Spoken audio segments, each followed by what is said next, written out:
Ascension and Clear. Ayan. Nakatira ako ngayon sa San Juan City, pero bago ako mag-asawa, nakatira po ako sa Quezon City. Malapit siya sa Fairview, which is malapit kay Coach Dean, pero sa Commonwealth. So, along the way lang, ganun. And then, bago ako mag-PPC, way back 2017, graduate po ako ng Bachelor of Science in Statistics.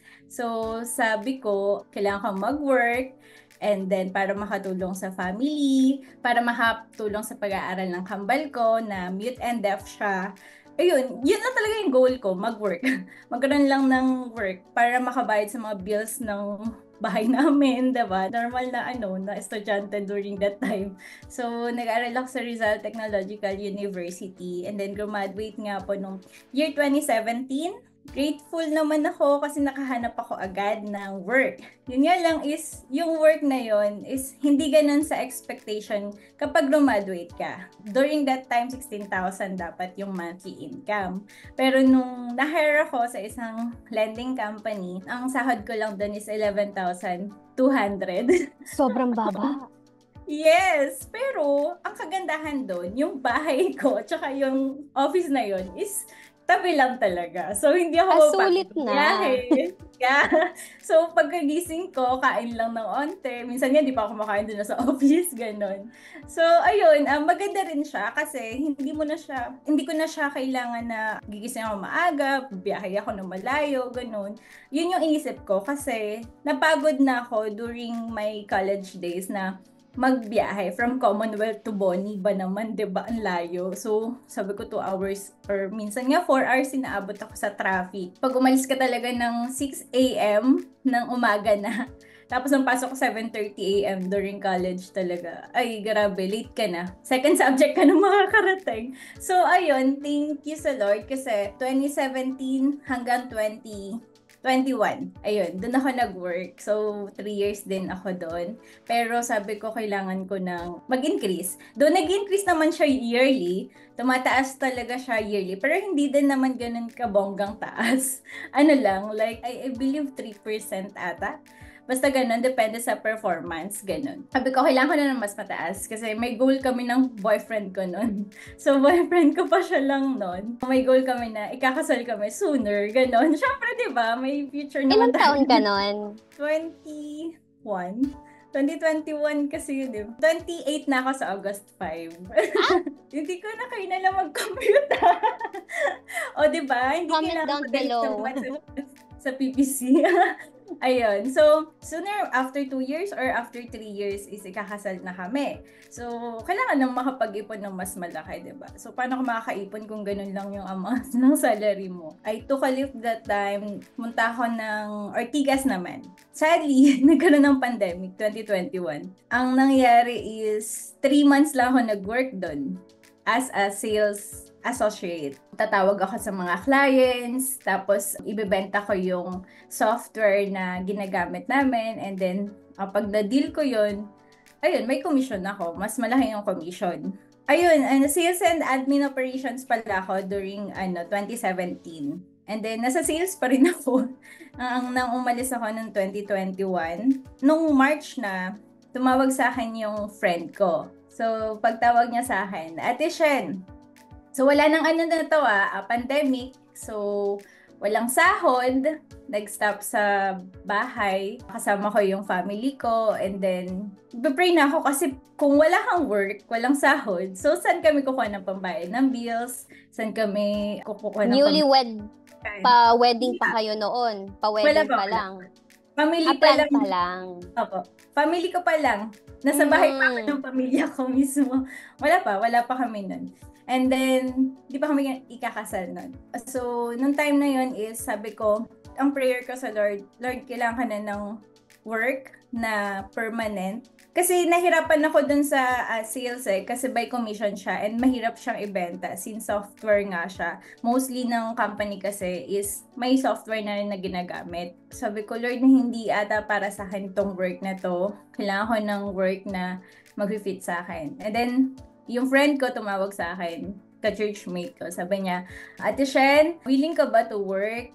Ganyan. Amazon siya. Familiar ka ba sa Amazon? So, honestly, hindi ako referral siya. So, hindi siya yung mismong ako yung naghanap ng client at first. So, anong nangyari is, sinabi niya sa akin na Amazon yung platform na hawakan ko. Pero yung sa kanila, iba yung nahawakan nila. Merong eBay, Shopify. So, more on e-commerce, Yeah. BA, ganon. Pero sa akin napunta yung Amazon. And then, ang ginawa ko is nag-enroll ako sa mga courses. First, nag-enroll ako sa course ng Amaze Nation. Pero before kasi hindi pa siya Amaze Nation, diba? Amazon Nation siya. Amazon. Nag-invest ako like, alam ko 15,000. Hindi ko na matandaan. 14,897. Advance ka ba nun? Advance ako nun, pero nasa 20-something lang siya kasi batch 10 ako eh. So, 20 plus pa lang siya. Sorry, I think elite ka kasi may coach ka ba nun? Opo. Coach ako noon. So, elite yon during that time. Kinuha ko yung elite kasi gusto ko talagang matuto regarding sa Amazon. Hindi lang yung alam na tinuro sa akin. So, mas gusto ko pa yung deeper. Gusto ko yung may makakausap ako, may matatanungan ako, nasasabihan ko ng mga issues, ganyan. Paano ko siya ma-develop pa yung sales nung business. So, yun talaga yung nais ko dun sa work na yun. Sabi ko, gusto ko magkaroon ng impact dito sa work na hinahawakan ko, hinahandle ko sa client na ito. And then, ko din nalaman na ang laki pala ng potential ng Amazon. Yeah. Anong year to? 2021. So, sabi ko, mag-dinetch down ako sa PPC. Kasi gusto ko talaga yung numbers, ganyan. Gusto kong mag-Excel, more on Excel, diba? Pero hindi naman ako sobrang galing sa Excel. Maalam na lang. Ganyan. Natututunan naman siya. Ayun, nag-training lang ako. And then, pag may mga questions ako, tinatanong ko agad sa mga batchmate ko, ganon. And then, willing naman sila to help me. Of course, sila Coach Din. Ayun, Coach Din is yung coach ko during the Elite. And then, year din yun, ang alam ko, 2021 din. 1 year lang siya. Tapos, sabi ko gusto ko mag-focus. Nag-niche down ako sa PPC. So, anong nangyari is, nag-aral ulit ako, nag-invest ulit ako. During this time, hindi pa rin enough yung money ko kasi na sinasahod. Sabi ko sa tatay ko, pa, peramin mo naman ako. Sabi niya ganyan. Ayun na yun. So, pero naman ako 15,000 pa yun, noong time na yun. Kasi batch 1 ka? ako. Batch 1? Okay. Yeah. Yun yung time na sabi ni Coach din na may gagawin siyang course and then if willing kayo, mag-enroll kayo. Ayun. So, ang baba pa niya during that time, no? Yun, sabi ko, Lord, gusto ko to. Gusto ko matutunan to. And gusto ko talaga yung numbers. Sabi pa nga ng papa ko nun, baka ma-scam ka niyan. Sabi niya, man, di totoo yan. Sabi niya, ganun. Sabi ko, hindi totoo to. Kasi nga, nakapag-enroll na ako, diba? Dun sa Amazon Nation. Alam ko, totoo to. Hindi ako may scam. And noong time na yon, naghahanap-hanap na rin ako ng mga prospect clients sa PPC. Naka-enroll na ako noon, pero hindi pa natatapos yung course. Alam ko, October 2021, nag-decide na ako na umalis dun sa first client ko. General Amazon VA siya. So, sabi ko, pasensya na. 2 years ako sa kanya. Uy, ang tagal tagal din nun. Yeah, almost 2 years. Kailangan ko kasi mas mag-increase pa. Kailangan ko na makaipon, ganyan, para din. Noong time na yun kasi nagkaroon nga ng sakit si Papa. So, parang nabaon din kami sa utang nun. Ako din yung nagbabayad ng mga bills that time. Yeah, di ba ako kinakasal nun? So, thankfully naman, every month, nasusustain na siya. So, ayun, hanggang sa we plan na. Nakakuha kami ng kotse bago kami kasal. 2022 January. Kinasal kami ng December 2022. Ayun, nagkaroon naman ng clients. Nung sa first client mo, bakit kailangan mo pang mag-niche down or hanap pa ng ibang client? Why not ask for an increase dun sa existing client mo na noon? Kalooban din talaga ng Lord yun. You know what happened after that? Ninakawan pala yung company. Oh my God! Nakawan? Yeah. So, may masamang nangyari. Basta ganun. Sa warehouse nila? Hindi ko na siya pwedeng okay. Na-bankrupt yung company. And then, most of us na nag-work doon is naalis din after a year, ganun. Almost 2 years. Opo. Kalooban din talaga ng Lord na umalis na talaga ako doon para mas mag-increase pa ako. And then, nag-double yun So, ang sahod ko doon is nasa 22. Then, nag-increase naman siya, 24. nag-double dyan. So, naghanap ako ng client ng PPC, dumoble. And then, hanap ulit ng part-time. Yun, ganun Parang siya. blessing in disguise, no? Opo, nakakatuwa nga po eh. Kasi, I mean, hindi ko naman siya pinag-pray na ganun yung mangyayari ha. So, parang umalis lang talaga ako kasi nga, kailangan ko sa sarili ko na matulungan pa rin yung family ko. Pero, nag-iipon ako para sa kasal ko. Yun That's po. everyone's girl's dream. Yung mapunta Opo. yung dun sa ganong stage ng life niya. So, I have a question for you, no, Shannon. Bakit pursue ka pa mag-enroll sa FPPCM? Hindi pa ba sapat yung module sa ASVA? Sapat naman, meron naman siyang mga details na.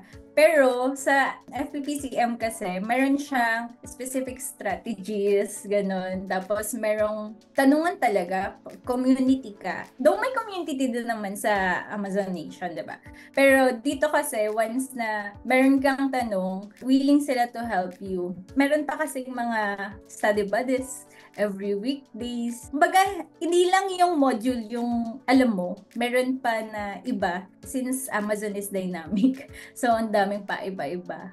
Ayun, nalalaman talaga natin. And meron siyang masterminds every Sunday night. Ayun. Yes, correct, guys. So, if Oh. member kayo, part kayo ng community ng FPPCM, every Sunday, 8 o'clock p.m. yan, tama, di ba? Aba, if beginner. Yes, and then lahat kayo doon, kung may mga questions, na doon si Coach Marcos, na doon si Coach Dean, tapos nagbibigay din sila ng exercise, no, to practice how to solve yung mga technicals sa PPC because marami talagang mga strategies and mga numbers na kailangan anuhin. Kasi iba-iba siya na strategy if iba-ibang category. Hindi siya pwedeng in this category ma-apply siya dito sa itong strategy dito. It may work, it may not. Ganon siya. So, we need to test it talaga po. Opo. Yes, yun ba yung A/B testing na ginagawa nyo? Opo. So, maraming testing talaga pag PPC. So, kung meron kang napulot na very valuable technical na strategy na hindi mo natutunan sa ASO modules or sa iba, or tapos sa FPPCM community mo lang natutunan, ano yun? Kung pwede mong ma-share. Actually, sa PPC po kasi, for me kailangan mo siyang mag-fail ka para matutunan mo siya. So, mayroon akong one time na experience. Ang ginawa ko is, sinunod ko yung advice ng isang, hindi ko naman po sinisiraan ng Amazon specialist ng PPC Pero sinunod ko lang siya without knowing na checking or without double checking yung mga possible na mangyari. So, nagdoble yung ACOS niya, nagdoble yung spend, nagdoble yung Siyempre, ako yung nag-handle nun. Hindi ko naman siya pwedeng isisi doon kasi nirecommend niya lang yon. So, for me, yun yung lesson sa akin na ang sabi doon, ganun kasi kunento ko yung nangyari, kunento ko yung scenario, Coach Dean, Coach A, Coach Marcos, ito yung nangyari, ganyan. We need to learn from our mistakes kapag ganun yung scenario. So, kailangan natin na i-double check muna if ito ba yung gagawin natin, ano yung magiging possible factor na mangyari, ganun. And then, if hindi tayo sigurado, pwede tayo magtanong sa community. Ayun yung mga natutunan ko talaga. And ang daming formulas na shortcut na pwede natin makuha. Hanggang ngayon, ginagamit ko pa rin yung keyword research. Yun yung, meron kaming isang tools doon na mapapadali ka na lang. Minsan, kailangan siyang gawin ng 2 hours, 4 hours, pero pag drinag mo lang yung data, yun yung pinakagusto ko doon sa FPPCM. Sa FPPCM na tutulungan ka talaga nila. Hilahan siya pataas. Ganun. So, hindi ka pababayaan. Correct. And pag may mga tinatanong ka, at the same time, kasi di ba may mga silent readers tayo dyan na di sila nagko-comment, nagla-like, pero lagi silang actively nagbabasa. Tapos kung may tanong ka naman na something valuable na makakatulong sa kanila, di ba, huwag mahiya magtanong. Yes, totoo po. Even now, kahit ako hanggang ngayon, like for example, tinanong sa akin na paano computing tong FBA fees, ganyan. Tatanong ko doon. Even hindi siya related sa FPPCM na course. Pero, kailangan natin makompute di ba? So, minsan yung mga client ganun Hindi lang yung ACOS or hindi lang yung yung takas yung kailangan nilang alamin. So, paano computein to? Pwede mo din tanungin doon. And then, minsan, hindi mo naman kailangan tanungin lahat. Kailangan mag-search tayo. Kasi minsan, natanong na pala yung tanong na gusto mong itanong. So, ayun, nakita ko, natanong na pala yung tanong ko. And then, ayun, nasagot naman niya. Inonfirm ko lang. Ganun lang. Kaya Sobrang, dapat laging good reader. Kasi malay mo, yung opo, tanong pala nandun na. totoo. Sa mga viewers natin na aspiring, di ba, maging PPCVA sa Amazon, ano ba yung ACOS and TACOS na kanina mo pa kinikwento sa amin, Shannon? Can you explain to us? Ayun po. So, yung ACOS po is i-compute po niya is yung spend over sales. Percentage po yun. Kapag mataas po kasi yung ACOS, minsan may mga clients na nagkagalit. Makita nila, bakit 100% ACOS to? Ganyan. I can't afford it. Ang gagawin mo is pabababain mo. Yun yung ginagawa natin as a PPC manager. Kailangan natin i-maintain, kailangan natin profitable yung product, ganun. But it doesn't mean naman na 100% yung ACOS mo is equivalent na yun na wala kang profit si client. Depende talaga siya sa product. Kailangan mo talagang alamin din yung product na binibenta natin. Kasi hindi ka lang pwedeng mag-stick sa ACOS eh. Kailangan mo din tingnan yung total tacos yon. Kailangan mo rin computein kung mataas ba yung tacos or mababa yung tacos. Ayun. Yun, yan guys ha, may mga patikim na terminologies masterclass si Shannon at sobra-sobra pang daming terminologies pa na yan. Ano pa lang yan, wala pa nga sa tip of the iceberg yan kasi Opo. marami pa kayong matutunan dyan. Terminologies, methodologies, mga structures, formulas, lahat-lahat in FPPCM. Yes. Thank you, Snow Shannon, for sharing to us your experiences and sa lahat ng mga natutunan mo. And kung meron ka mang i-share sa ating mga viewers na, let's say, mag-e-enroll na sila, ano ba yung mga kailangan nilang paghandaan sa sarili nila? Siyempre po, una mag-invest tayo is kailangan natin ng effort. Kasi hindi naman pwedeng harder lang tayo ng course eh. May ganun, di ba? Bibili ka na ng course tapos iwan mo na agad. Ay, tama. Kailangan mag-exert ka ng oras. Like what I did, hindi lang isang course yung kinuha ko, dalawa pa. Kasi naniniwala ako na meron pa akong knowledge na mas makukuha if kukunin ko pa yung FPPCM, which is totoo. Totoo siya. Ang dami ko pang knowledge na hindi ko nakuha dun sa Amazon Nation. And kailangan natin ng oras, sacrifice. Kasi nung time na yon, gigising talaga ako ng maaga bago mag-work. Kailangan kong mag-aral, ganun. Nung time pala nun, nag-aaral din ako mag-English kasi hindi din ako ganun kagaling sa English.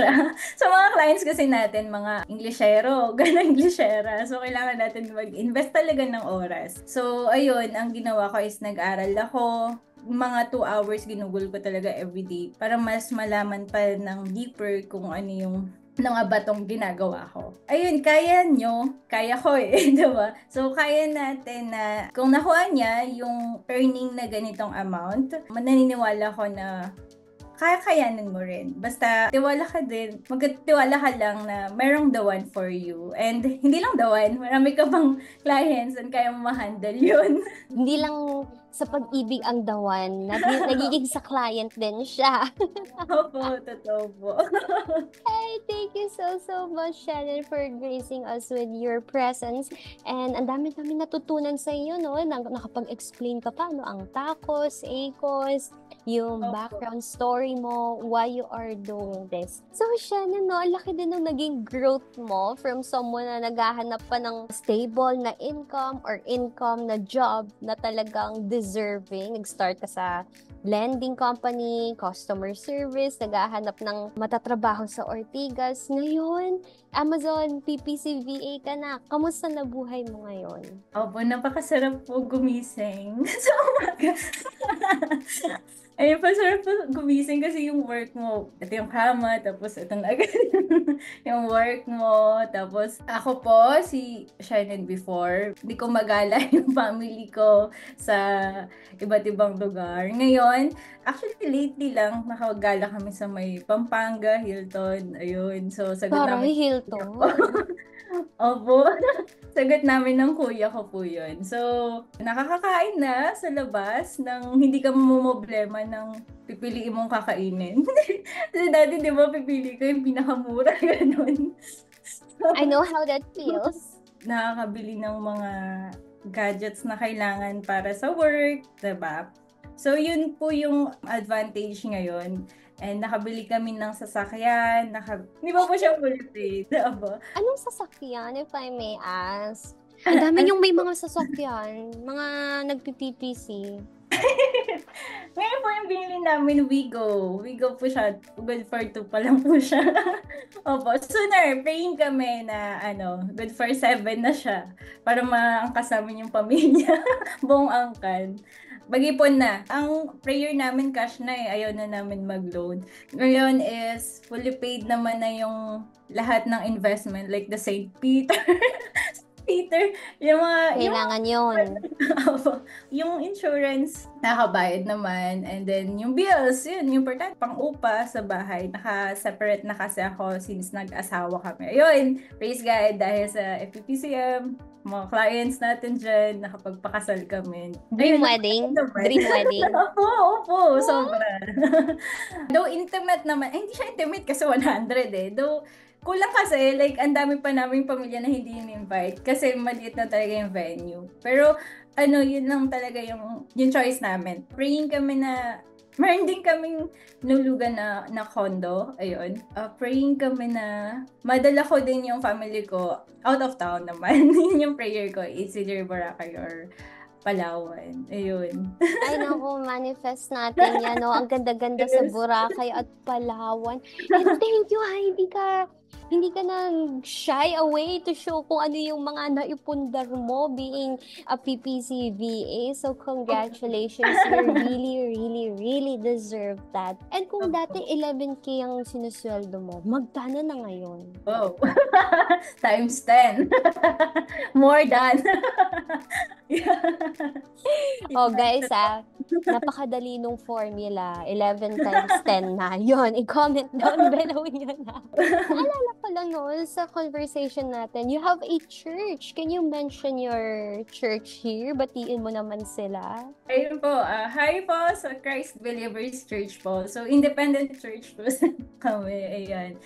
Kung gusto niyo pong mag-take ng Amazonation, andito ako. Message lang ako.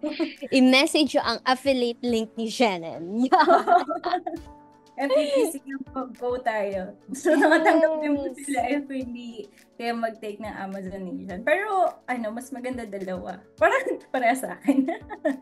Correct. Yun din yung sa mga iba, no? As ba, doon nag-FPPCM. Opo.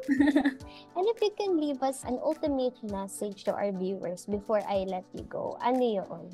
Whatever you do it with excellence po. Lahat naman po ng bagay sa umpisa is mahirap. Pero once na pinush talaga natin yung sarili natin na gawin itong bagay na ito, magiging easy na lang siya. Pero nasa process naman siya. Like yung earning na amount, like 6 digits, nasa process siya. Hindi ko siya agad nakuha.